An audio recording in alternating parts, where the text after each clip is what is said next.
Okay, welcome to the first of the new series of tabletop games and, or I should say, tabletop workshops that we're going to be doing here on the GM Academy. Of course, joined today here by a couple people, and we'll get to introductions here in a moment.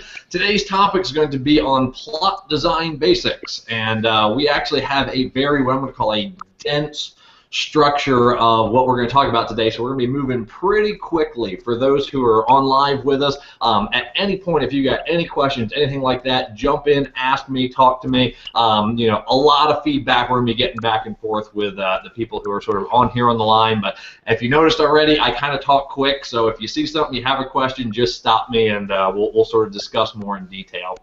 Like I said, what we're talking about today is plot and plot design, which is sort of what the community wanted most of all of the other topics that we have, and we do have a ton of topics that we're going to be getting to as we continue to do these bi-weekly things. And plot being the first one that we're getting into. There's a lot of things to understand with it. I personally am a really big fan of plot. The systems that I run a lot of Legends of Five Rings, a lot of Swords and Wizardry, a lot of systems that are very heavily built around plot, and it's something I have a fair amount of experience with, so I was actually really super excited to get into this. But yeah, let's do a couple table introductions sort of as we start off here. Of course, my name is Jim McClure. I'm going to be running the majority of these new bi-weekly Game Masters workshops. I've been doing tabletop for about 8 years now, been GMing for about the same amount. I play quite frequently. As a matter of fact, I have this workshop, and then I'm immediately going to play Swords and Wizardry for 4 hours, then to rush back here to do a 3-hour L5R campaign, and then have another campaign set up for tomorrow. And that's pretty much my weekly schedule. I enjoy tabletop. Let's see, who else we got on the line here? Scott, why don't you tell us a little about yourself, where you're from, and how long you've been doing this? Let's see here. I'm from Portland, Oregon. I've been doing this since 2009, GMing for like the last year and a half or so. Play everything from Pathfinder and D&D to, let's see here, Scion, which is a campaign I don't see too often these days, or Anima. Yeah, it's fun. Okay, and we've got, of course, Malik is on the line as well. He'll be joining us for some of today's thing. Malik? Yeah, I'm Malik. I mostly play Pathfinder. I actually started playing Pathfinder during my time in Roll20. I'm also thinking about branching out to Saga, but for the most part, I've just been trying to run my own sandbox campaign, which I feel like has been going pretty well. And how I judge that is by whether or not the players are having fun. And for the most part, they all seem to be enjoying themselves. And I think that's really what matters in tabletop. And I've been doing this for about almost a year now. Okay, and of course, and then we have our wonderful Keegan, the initiator of the GM Academy, and who is acting as producer for this show, and who is a little bit under the weather today. So I don't know if you wanted to do an introduction for yourself or not, or just say hi. I think most people sort of know who you are. Hello, everyone. This is GM Keegan. Fortunately, we have Jim helping us out today. He gets to do most of the talking, which saves my throat because it's horribly sore. If you don't know already, I've already done about 25 years of GMing, and thank you and welcome for supporting our newest workshop. Okay, wonderful. Thank you, Keegan. Thank you for all those who are participating here in the workshop. And yeah, we are going to jump right into it. So, understanding plot. You know what? Let's throw it out to the audience right from the get-go. Scott, what is your, when you hear plot in tabletop, what's the first thing that comes to mind? What do you think of? Oh, God. Let's see here. Plot. Just pretty much the basics, background story through everything, or what the characters create themselves. I've seen games where the GM's got like 5 different scenarios up because she's giving the players choices on where they want to go, and she's prepped. Or I've seen L5R games where it's just like, this is the way the world works.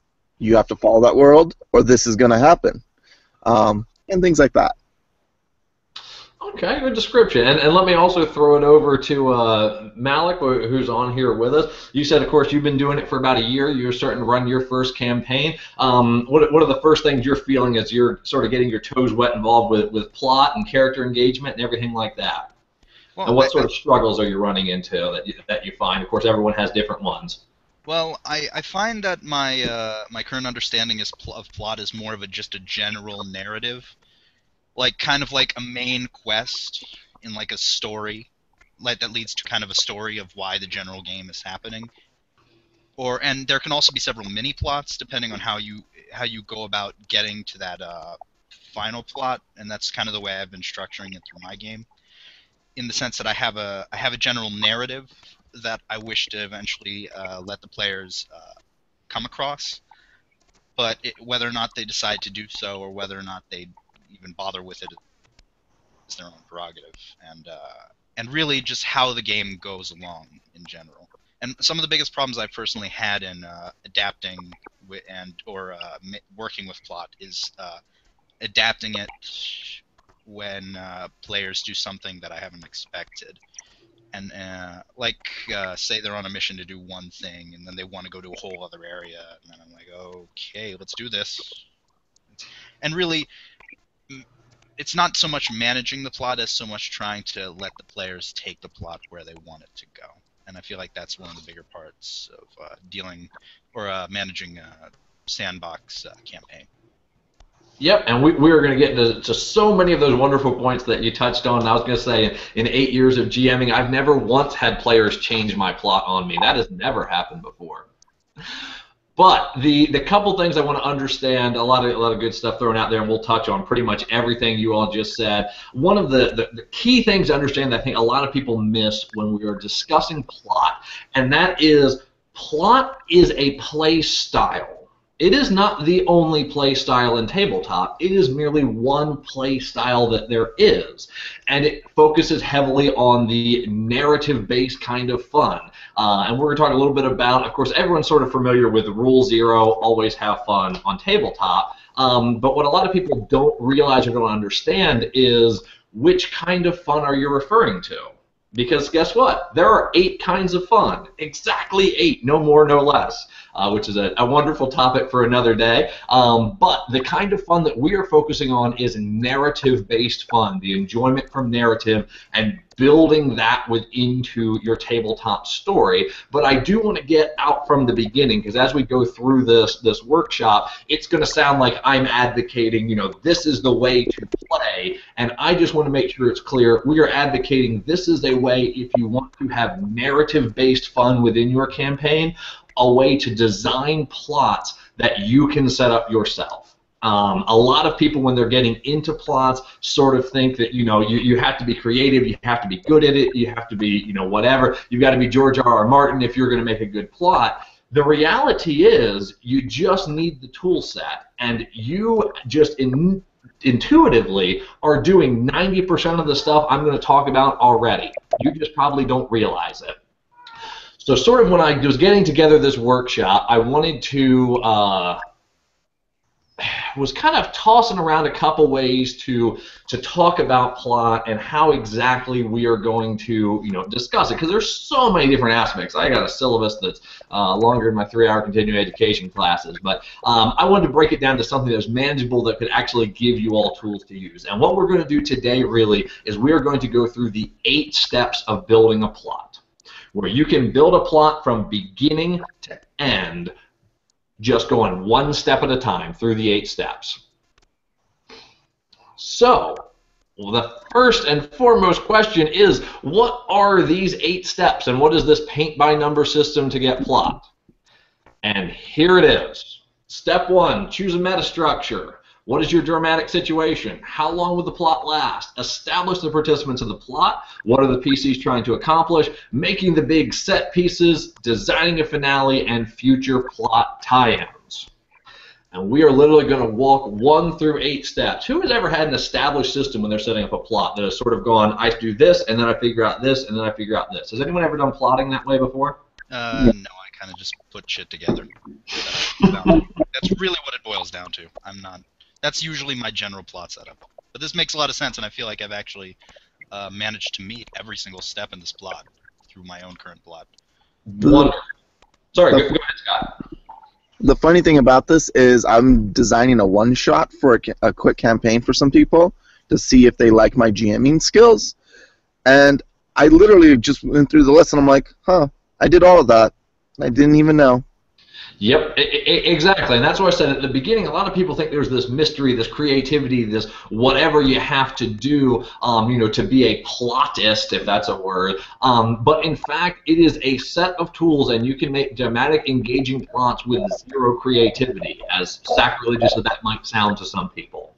It is a process and a sequence of tools that, if used correctly, you can design a plot. And we are going to work one by one. And again, you've probably done a lot of these. Hopefully there'll be some good information for stuff that you haven't done. The very first step, step one, is choosing a meta structure.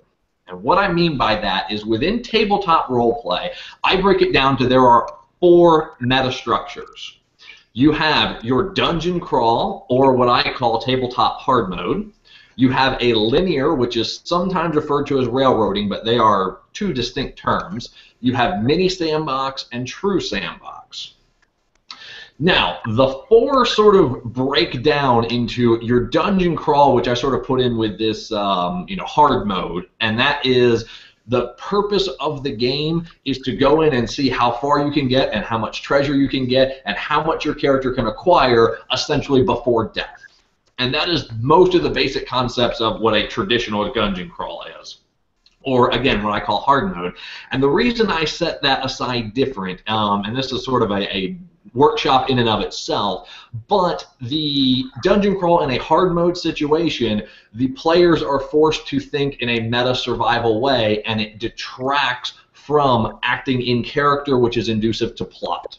Yes, you can have plot with a hard mode. You can have plot with a dungeon crawl. You absolutely can do it, and you can do it very well, but it is a different beast because by default, your characters are going to be, or your players are going to be thinking about survival more than thinking about in-character action.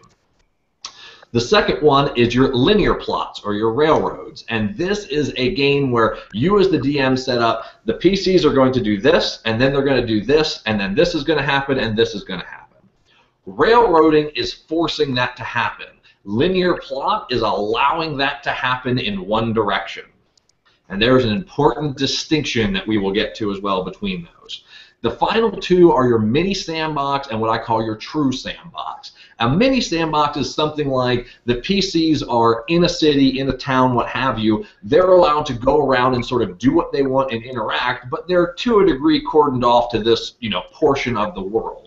Where a true sandbox is the PCs can decide to walk into town, get a beautiful description, turn around and get on a ship and sail 3 weeks in the other direction, being a full sand plot. So our DMs who are on here, what type of games do you all normally run in these types of structures? Well, in regards to the sessions that I've been running for my campaign, I've done my best to make sure it's a true sandbox. But it's mostly been what was the other sandbox term? I'm sorry. True sandbox, and then there's mini sandbox and true sandbox. It's mostly been a mini sandbox thus far, but I don't believe it's because the players don't want to leave the area that they're in, because they've actually stated it in a couple sessions that they want to be in a different area. So much as they've just kind of been working in one kingdom, because I've had a lot of the majority of the quests just be in that one kingdom. Maybe if I had other quests that led outside of there, that wouldn't be the case, but I've just been kind of dipping their feet in slowly. So I guess for now I'm kind of running a mini sandbox, but I'm really trying to go towards the true sandbox. Okay. And what about you, Scott? You say you've been running games for a little bit? It's weird. I'm going through these in my head, and I'm just like, I do all 4 of those at once. I say that one game I had, it was a zombie apocalypse game, and I'm quite fond of these because they're dungeon crawls. And the players killed off the quest giver for this one, and with my plot structure, there was going to be no one else who would know about this for at least another few months. By then, too late. So they went true sandbox there, and the world died. So, sounds like that worked out well for them. Yeah. But yeah, and you will. To what you say, you can actually have games that have dramatic shifts from one to the other. Especially true sandbox. There's very few people that actually start out a game in a true sandbox. They will start out with a linear plot or a mini sandbox, and then as the campaign develops, they'll go into a full sandbox. Or in a true sandbox, they'll go to a town, sort of like what Malik was describing, really get invested in it, not sort of care about the rest of the world, and then sort of delve into a mini sandbox or even a linear plot, if they're really getting involved with certain characters. And you can find certain aspects of the game where they go, we're going on this quest, although you'll hear me say it later, I think quest is a dirty word when in reference to plot, and I actually don't really like it, but they're going on a quest, and they're going into a dungeon, and it's hard mode, and they are just literally trying to survive where there's not a lot of plot involvement. So you will absolutely see campaigns that sort of mix between these different meta structures, but what you want to understand is different types of plot work better with different meta structures. So understand what you're going into, what you're running into, and sort of the 4 different ones is a big key. And sort of as we build through, we'll talk more about what's sort of appropriate to meta structure and what's not. But be aware of the 4 big ones: your dungeon crawl, your linear, mini sandbox, and true sandbox. So once you've made your choice as far as what your meta structure is going to be, it gives you a basic idea. It also should give you an idea of what system, as far as tabletop system, you plan on running. Again, a workshop for another day, but different systems work better with different meta structures. So that takes us to step 2. What is the dramatic situation? Has anyone heard this term thrown around before, dramatic situation? Yes. Outstanding. I have not. Care to take a stab at what the dramatic situation is? Go ahead. No, I have no idea. You might as well just say. So, if I'm pretty sure I got this, but I'm likely wrong. With dramatic situation, you're looking at, what's the motivation for the characters to go do this in the first place, and why do they want to do it? What are you giving them to do this? And you're pretty much straight on. And if you all are on I've gone through the Roll20 app and see, I'm sort of moving us through. According to Georges Pulte, who was a writer from long, long ago that I'm hopefully pronouncing his name correctly, he came up with that there are exactly 36 dramatic situations. No more, no less. And I'm not going to get into a long-standing argument I have with the writing community on the reality of this, but it is a good place to start when you're looking for your dramatic situation. And sort of it's exactly what Scott described. It is at the core what is going on with the plot. And if you look through and you see on the screen, I've got the 36 dramatic situations up. It is anything from revolt to daring enterprise to crimes of love to all sacrifice for passion, calamity caused by neglect, remorse, recovery of a lost one. These are all of your, what people establish, go save the princess, go slay the dragon, the 2 brothers fighting for superiority over the town. These are your dramatic situations, and there's one big thing to understand about dramatic situations. Dramatic situations are not plot. A lot of people get really hung up on, I'm coming up with a plot, so I'm thinking about the players going to slay the dragon. That's my plot. That is a dramatic situation, and that is one piece of your 8 steps to making a plot. It is an important piece. It's one of the foundations. It's why it's, part number 2 of why we're doing it. But you have to understand dramatic situations in and of themselves are not a plot. Likewise, you will very frequently have more than one or simultaneously dramatic situations play out within a plot. We've got the pursuit as one of the ones of we are trying to find the bandit that stole the artifact. This is when I run through my D&D introductory sessions, we frequently see the story that is told of they are trying to find a bandit who stole an artifact because they're hired to do it. Real basic. That's the pursuit. Once they're caught, that sort of pursuit ends, and then you go into a trial of justice, one of the other dramatic situations where you're bringing evidence against them. This comes up frequently in L5R, the system that I play. Sort of bringing evidence and guilt and running the trial and what happens in a trial. Likewise, you can have simultaneously dramatic situations of, you've been hired to go and track down the thief and you're in a pursuit, but in the meantime, there's two different opposing forces in town, perhaps brothers, who are fighting over superiority, so that's sort of playing in the background while you're doing the pursuit, and you can have multiple dramatic situations. The big reason I bring this up is this is sort of the core. This is what's happening in the plot that everything else is going to start continuing to pile upon, but you want to have a clear, established dramatic situation. So, all right, I'll just ask one of them. Malik, if you're still on here, what dramatic situation is going on in your story right now? If you could define it down to one, or perhaps two.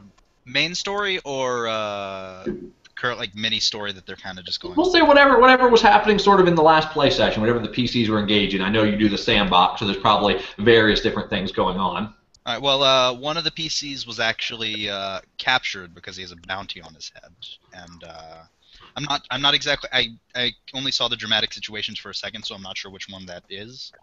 But I'm sure that is in and of itself is a dramatic situation.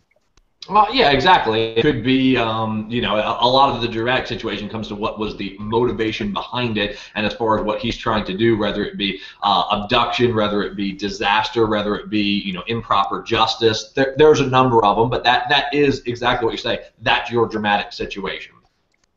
So that's a good one. But understanding your dramatic situation is very important. The next thing, once you have your dramatic situation, and this is the step 3, the part that I feel too many people miss and can cause a lot of problems, especially in sandbox campaigns. And step 3 is, how long will the plot last?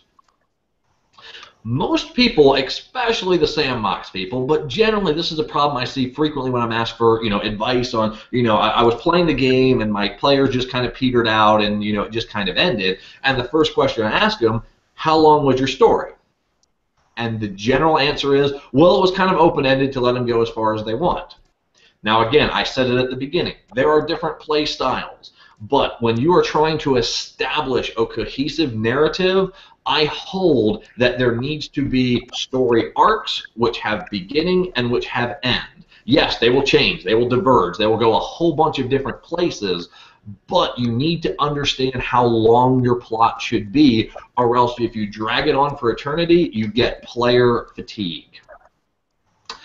A rule of thumb, and this comes from a whole bunch of different marketing agencies from everywhere from television to books to everything, is a person can be engaged for 12 to 15 hours in one story.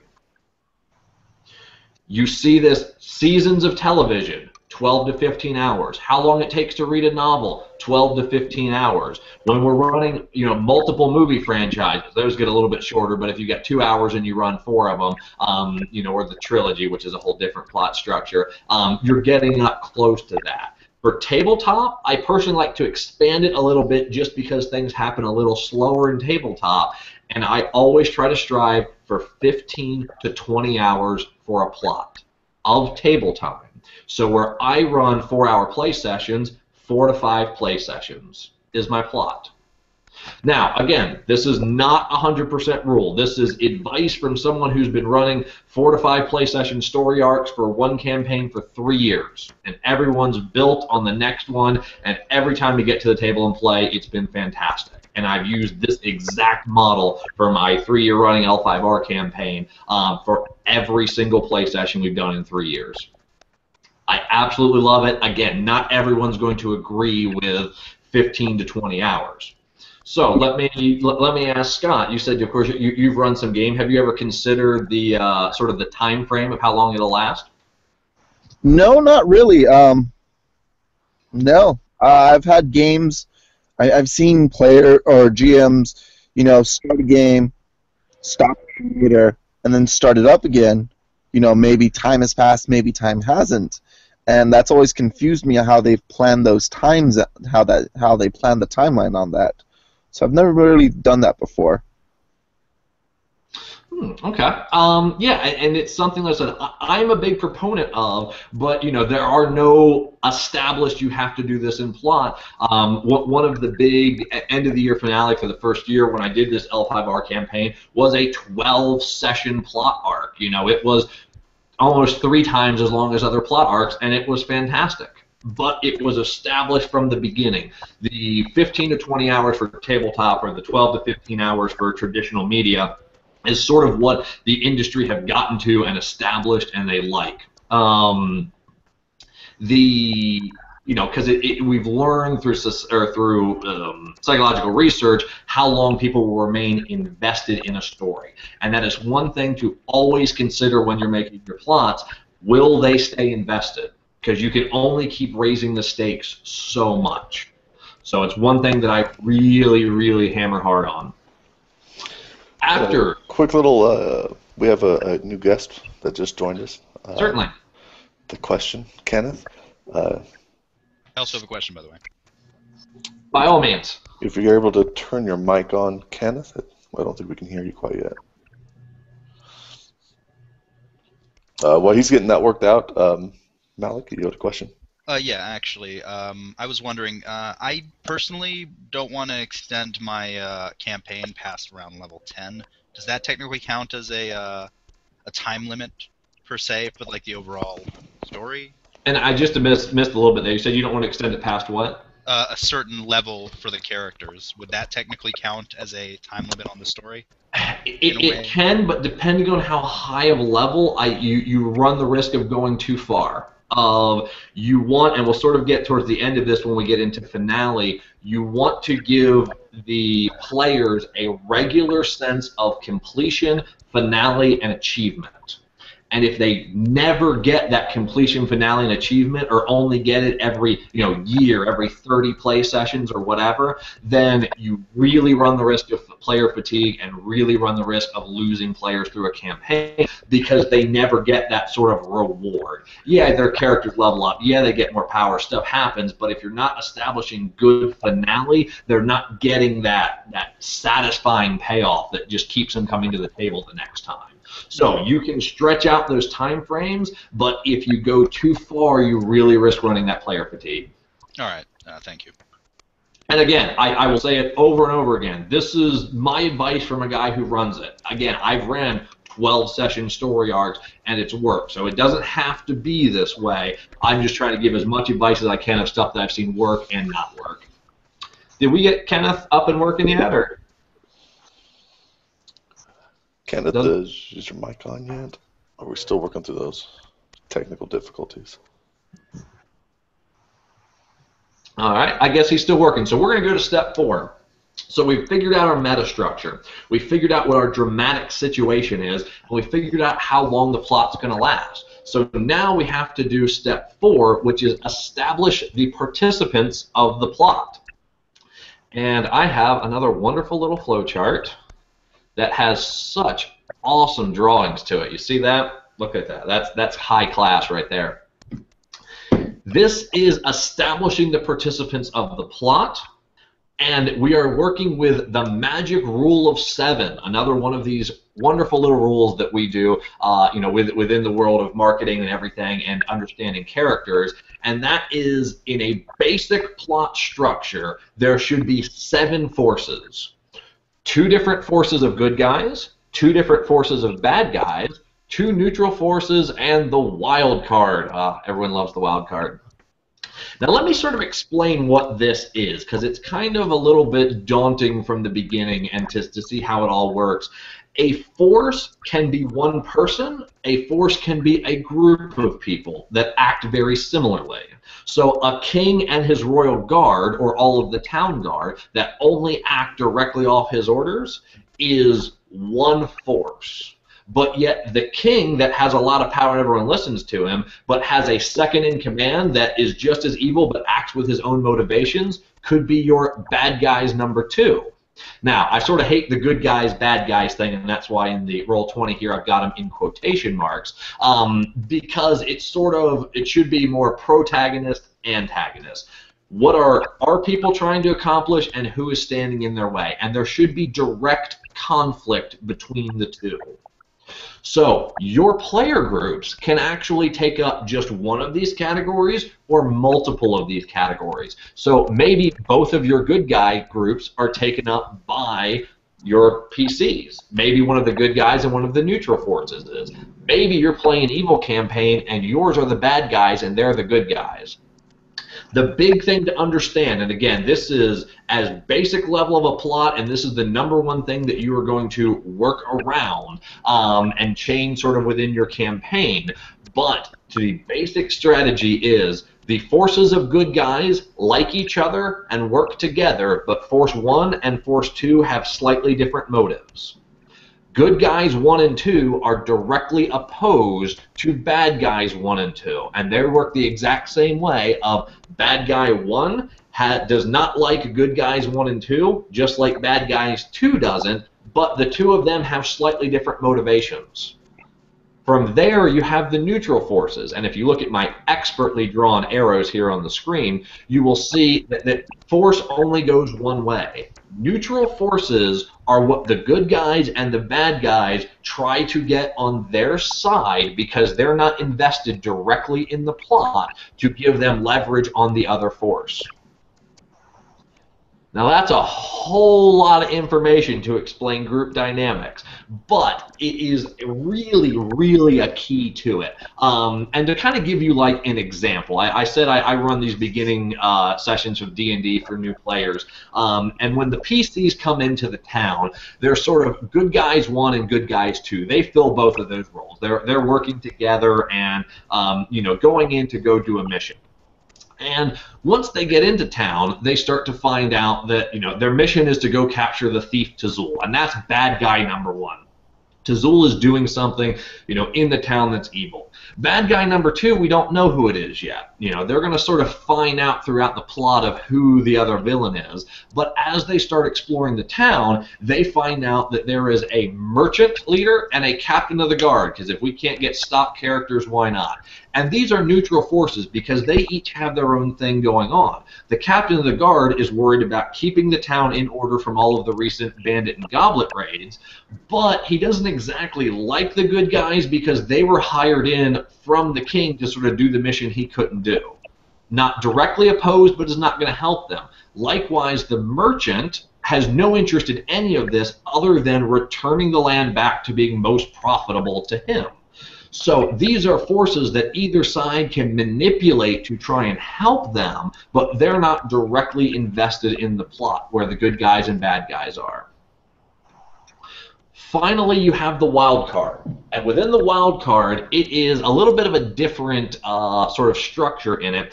The wild card in Tabletop is what you should be using to establish your next plot. And we're going to talk more about the wild card in step 8, but just sort of keep that in mind. The wild card is there to establish your next plot, not this one. And that's because the wild card is one of these 6 other positions in a different plot that has bled over into this one. Now, that's a whole lot of stuff. Did anyone have any questions or clarifications or thoughts sort of on the 7 basic actors at magic number 7? Yes. Can you give Can you give some more examples for neutral forces? Because it seems I don't know. It felt a little vague. Yeah, well, and they kind of are. I mean, the big thing that you're going for with a neutral force is a force that is almost on power with the good guys or the bad guys, but are not directly involved in the dramatic situation. They are affected by it, but not directly involved. So let's see, if I was going to come up with another example of it, we would be actually, we could even use a thieves guild. We're in a town, the good guys are coming in, the bad guys are already established, there's conflict based on our dramatic situation. You know, we're trying to rescue the princess and the bad guys are holding the princess. In town, the good guys find out that there's a thieves guild, and the bad guys have known about the thieves guild forever. They just sort of have a, you know, you do what you want, we do what we want sort of attitude towards it. So as the good guys are coming into town and realizing that at some point they're going to have to stage an assault on the bad guys' hold where they're keeping the princess. I should use something more serious than good princess, but I like my Mario analogy, so I'm sticking with it. As they're going to it, they're realizing that they're going to need help from town. Or maybe they don't necessarily realize it, but if you as the GM put the tools there, they can use it. So the good guys go to, say, the Thieves Guild and try and get their assistance or their information or whatever they want, but the Thieves Guild could care less about the princess. They're just doing whatever it is they're doing. The bad guys, then, if the good guys don't do a good job of getting the information or tracking it down, the bad guys can pay the Thieves Guild to find out what the good guys are doing and use them against them. So the neutral forces are parties that our opposite sides can interact with that make the world feel more fleshed out, but are not directly involved with the dramatic situation. All right. Does that kind of give you a little more clarity? Yeah, and actually, I actually need to get going. Okay, all right. It's been a pleasure. I hope you watch the rest of it once we finish up. Oh, most definitely. Anyways, bye, everyone. See, Malik, by the way, I think, Kenneth, did you get everything worked out on your audio? I believe so. There you go. Okay, Kenneth, why don't we give you a quick introduction real quick, just a couple seconds. How long have you been doing Tabletop? What part of the world do you live in, and why are you interested in plot?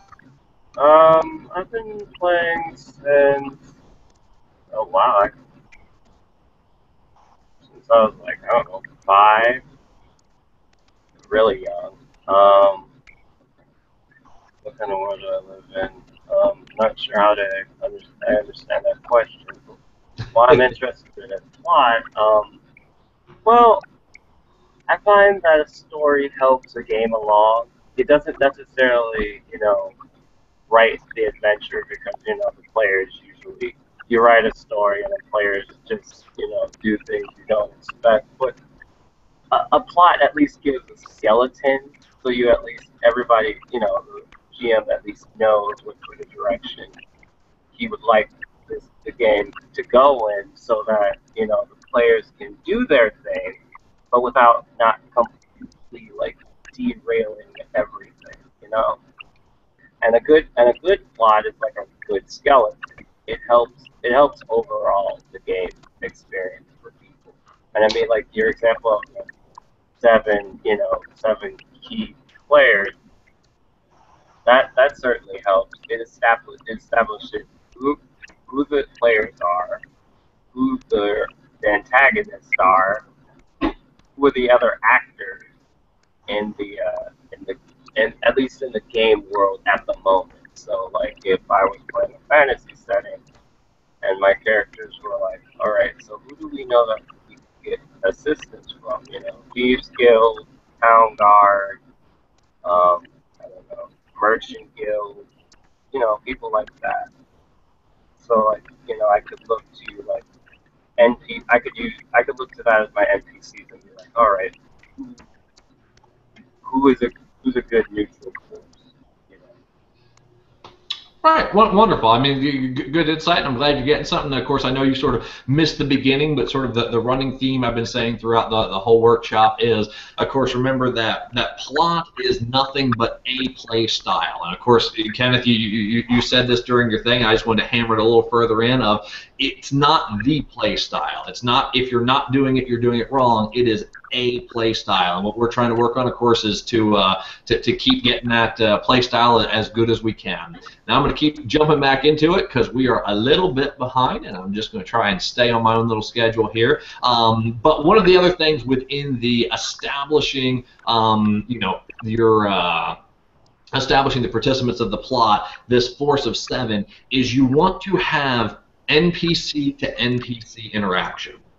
The Thieves Guild has an opinion on the the king of the area. He has an opinion. He has established history with them. Know this. Understand what it is. Understand their interaction. So even if they're not directly involved with our dramatic situation, we do know that we have a fleshed out world, and when the PCs go and interact with them, he'll say, yeah, that so-and-so cracked down on me a year ago, and I've been looking for the chance to stab him in the back. Or, he's been really, really good to me. If you want to buy me off, it's going to cost you a lot of gold. understand that NPC to NPC interaction, when the players come across it organically, it makes the world feel larger. It makes it feel like more is going on. Small little interactions, small little quips, all of that stuff helps with it. So once we have our established participants, and the one last thing that I will say on that is the rule of 7 is by no means absolute. Currently in the L5R game I'm running on, I have 11 notable forces plus the 3 PCs that are all acting independently of each other. You absolutely do not have to follow this, but I highly recommend learning it and learning how the system works. So once we have our participants in the plot established, step 5, and we are getting close. What are the PCs trying to accomplish, and what is standing in their way? Normally, your dramatic situation is going to answer half of that question, sometimes all of that question. We are trying to save the princess. We were hired to do that. She was one of the PC's wife. Whatever the case is, we are going to do this task and accomplish it, and that is our direct line motivation. Especially be careful in sandbox campaigns of not having a direct goal. I understand the concept of a sandbox campaign is supposed to be open freedom, do what you want, but if there is not a direct goal, you just lead into confusion and can't do a plot. Again, if you're trying to run a narrative fun campaign. Don't have to do it, but if you want to run your narrative or wonder why it's falling flat with a sandbox, make sure you have a direct motivation of the player. Once you know the direct motivation of the players, then we go to our antagonist, and we go, what is he trying to do that is directly standing in their way? So, good guys are trying to the princess. He wants to keep the princess because she's the chosen one that has to be sacrificed on this particular night. They're trying to rescue her within a time frame. He's trying to keep her until the time frame. We have direct conflict between the forces, and that's what you always want to have in a plot. It's really academic. Most people do it, but some people sort of get into this, I've got a lot going on, but, the PCs aren't really doing much. Well, what should they be doing? What should they be motivated to be doing? If you can't answer that, then that's your problem. So always make sure when designing a plot, when designing a narrative, we have our meta structure, we have our dramatic situation, we know it's going to last 4 or so play sessions, we have our 7 forces. What are they trying to do, and what is standing in their way? And make sure those red arrows that I had going between good guys and bad guys are clear and defined, and you know what's coming with them. Sure, they know what they're trying to do. Once you have all of that, we start to see exactly how the play sessions are going to play out. And it takes us to step 6, which is establish our set pieces. Anyone ever heard that term set piece before? I don't know how common of a term that is. I think so. Okay. Well, I'm sorry, I was trying to dredge up my ears and setting up for a literal set construction theater. Every single person who has DM'd has used set pieces. You just might not be aware of them.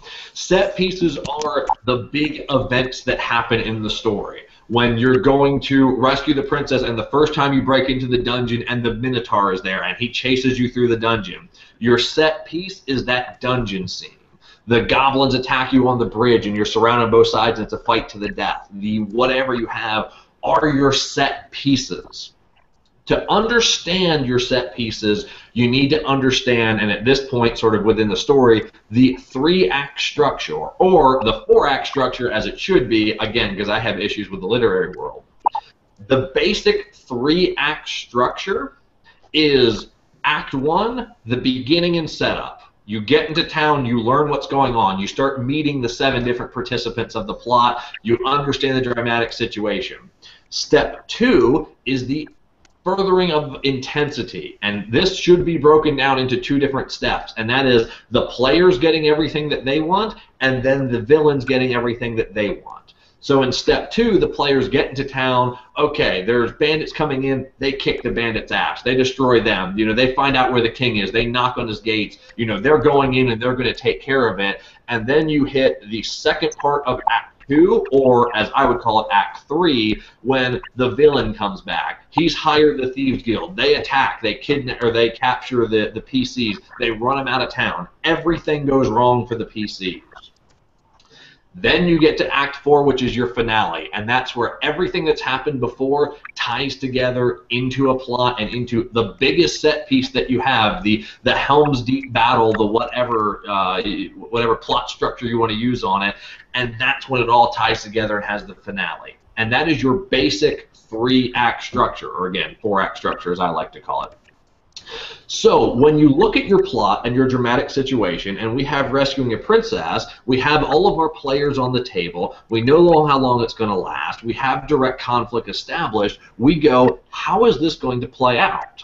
And we can actually see it pretty clear as day. In a rescuing the princess, the first thing that's going to happen is the guys are going to come into town. They've already been sent on the mission, they come into the town, they're going to start learning who everyone is. And there's going to be an encounter. There's going to be something that happens. And that's sort of going to be your first set piece. What's the first thing that I want to establish that is a big event that is going to introduce them to the world?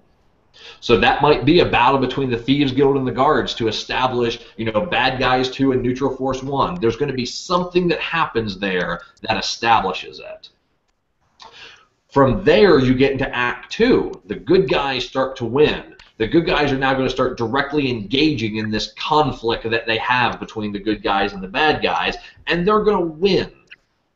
And yes, you're hearing me say win, because I'm telling you how to establish a traditional plot structure, and you, through time, will learn how to manipulate all of this. But in a traditional plot structure, the PCs are going to win. You're going to set them up to be victorious and, trumpeting their results all over the world that they did it and they were great. And then the villains are going to come back in force. They're going to bring in backups. They're going to bring in, whatever they have, and they are going to crush everything that the PCs have done and seem to do even better than they had before. You've seen every single movie you've ever watched play out exactly like this. Other than a couple select people. Tarantino, big fan. Then you get to the finale, which is the PCs have to overcome the new adversity, find a way to do it, strike back, and finally achieve their goal. Or not achieve their goal, depending on which way the plot's going. But that's your 3-act structure. So when you're setting up your big set pieces, you look at how is this conflict going to naturally resolve. And that is through conflict, through battle, through a trip to the dungeon, through the town guards involved, through the Thieves Guild involvement, and you see where these things start to run into each other as you're building your 3-act plot with everything else you built before it. And what you as the GM want to do is make these grand and make them large and make them memorable, because you have heavy plot ramroded behind it to take the players here that they're thoroughly engaged, and then it's more than just a fight in the streets. It's, a big event. It's something that happened. It's something they can hold on to and remember from that campaign. Establish the set pieces. Anyone have a good story of a set piece that they've done? Because again, everyone who's ever GM'd has sort of done these sort of big type events in the plots. I had my party in a 1920s setting. Essentially, they were at a speakeasy, and they were essentially establishing themselves, trying to get information. One of them was a bootlegger. He was trying to make a deal, and essentially what happened was the speakeasy was suddenly attacked by a mob hit. So suddenly the characters had to, and deal with this, which transitioned to a car scene, which transitioned to a very depressingly easy encounter with a car fight. Moving on to that, it is essentially, I believe by your definition, the set piece would have been the initial mob attack, or am I misinterpreting? No, you are exactly right. And now, of course, you said depressingly easy. Was it depressingly easy for you as a GM or for them as the players, or did they really enjoy that? They enjoyed it, but I sort of never anticipated them being creative enough to use, bootleg alcohol as Molotov cocktails in the moving car, and then hit the opposing car. And that is, of course, the wonderful fun of tabletop. When the players truly act, within their own means and to establish ways to do it, and that's just fine. It's perfect. It's that they came in with the structure that you had built, and it gave them a fun encounter and something that they remember. It's that big set piece. And when you're designing a plot, you want to intentionally incorporate those. Sort of when we get more into the discussion, of plot building, sort of in part 2, whenever that is, of this event here, or this workshop, we're talking about fluidity and how to stay within your players, because I know a lot of people who are listening to this and a lot of people who will listen to this go, this is all well and good, but what do you do when the PCs just jump out the window and run left? How do you keep your plot going? And there is a whole art to that. But no, it's a great example of a set piece. And that'll take us into step 7, designing a finale. A finale needs to feel like the big event, the biggest of the set pieces, what they've been driving to. And the way you simply do this is you tie all of these other pieces back together into that event. All 7 of your primary forces involved should be involved with the finale in one way, shape, or form. They come back into it, they help, they get defeated, they get killed, they live, they change sides. All of this stuff needs to happen, and it should be a culmination of everything that's happened before it. And if you sort of follow step by step, it naturally happens. You've designed your set pieces, you've designed your forces. The forces have been essentially bargaining with each other for power, and we come to a final conflict between them, and it should feel like we have gotten somewhere that is, significant and is driven by plot, and we are here for a reason, and it should all come together. And you want to give that sense of accomplishment, that sense of completion, that sense of we have done something, we've stuck our mark, we've stuck our flag in the world, and we can wave it high for everyone to see. And then you can start your next story arc. Then you can get into the next side of it. But always have a finale in mind. It will change. The ingredients will change. Everything on it will be different. But if you don't give a finale, you're doing plot for plot's sake. If you give a finale, is how you truly engage that narrative aspect of fun. Always, always try and build towards a finale. Finally, because we are still a little bit behind, the last one, step 8. Yes, there's a step after the plot tie-in, and that's the wild card that we talked about, which is your future plot tie-in. I always try to keep a way into the next plot from the plot that we're in.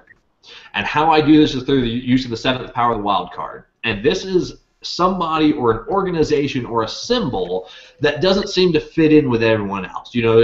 One that I did for a while is while people were going around exploring this town, dealing with all sort of the nonsense that was going on, they kept running into dead bodies that had green coins on them. And they kept asking around, and no one had a clue what these green coins were. That was the wild card force. Something else was involved, and when they killed the big bad guy at the end, they found a pouch of these green coins in his pocket, and that took him to the next story. And sometimes it's an object, sometimes it's a person, the cloaked man, the hooded man who's going around doing something, the Funakoshi for my L5R players. You want to have that wild card in there, and again, the way to understand him is he's one of the 6 other places from a different plot, and he is what the characters are going to be able to sink into on the next plot, something that they've already dealt with. And that gives them the sense that the world keeps growing bigger and bigger and bigger, because that wild card is going to be one of your 6 in your next story, and then that story is going to have a wild card. And eventually, you circle all the way back to the beginning, and the characters really get a feel, the players do, of this gigantic interconnecting world when you're just doing a paint-by-numbers plot. So we've got about 8 minutes left in this play session, so we're going to kind of open it up to open forum talk and questions and everything. I sort of got through them as quick as we can because there is so much information building a plot. So let's open it up, and because I like picking people to have information come out. Let's start with you, Scott. What thoughts you have, questions, input, what have you? I've just enjoyed listening to this. Let's see here. Thoughts. Not that kind of stuff. Yes, there we go. So, you talk about, Hey, Scott, you're really echoey. I can barely hear you. oh, sorry. Hear me better? Not really. Keep talking now. So, with plots, and designing the timetable, how do you design multiple story arcs into it? Do you just have like the 4 or 5 sessions and go from there, or what? Yeah, I mean, when you're saying multiple story arcs, you mean as far as what will take place after, or multiple story arcs happening within that 15 to 20 hours? You have one story, then you have the next story, and you have the next story, and then you combine them into the world, and you just said. But how do you? What's your method? I guess my guiding structure is what I call my finale of finales, and that is I normally do these on a yearly sort of basis of, the finale of this year is going to be whatever in L5 are the Winter Court, where all of the other crap is going to come together and it's going to happen. So what I'm thinking about is only how do I make something interesting and engaging for this one story arc, for this 15 to 20 hours. Because if I make something engaging and interesting, it will carry over. They're not going to kill every single person. I'm not going to set up a situation, hopefully, where they kill every single person.